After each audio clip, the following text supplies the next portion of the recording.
45 മീറ്ററിൽ സ്ഥലം ഈ നിശ്ചയിക്കുന്ന കാലയളവിൽ നടപ്പിലാക്കാൻ പ്രായോഗികമായി വളരെ വളരെ പ്രയാസമാണ്.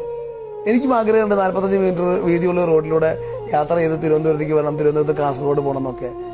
പക്ഷെ പ്രായോഗികമായി ഇന്നത്തെ സാഹചര്യത്തിൽ പ്രായോഗികമല്ല. അതിന് തടസ്സം എന്താണ്? ആ തടസ്സം എന്താണെന്നുള്ളത് നിർബന്ധമായും കണ്ടുപിടിക്കണം.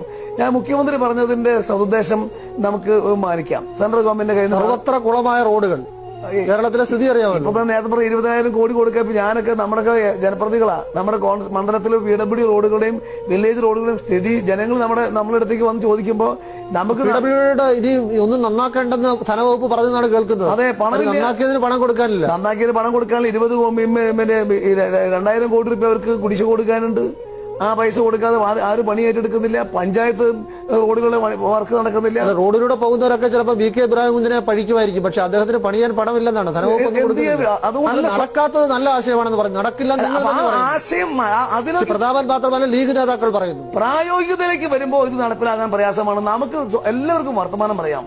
നഷ്ടപ്പെടുന്നവന്റെ വേദന, വീട് നഷ്ടപ്പെടുന്നവന്റെ വേദന അല്ല, നഷ്ടപ്പെടുന്നവന് നല്ല നഷ്ടപരിഹാരം കൊടുക്കാൻ കഴിയണം. അത് കഴിയുന്നില്ലെങ്കിൽ നടക്കില്ല.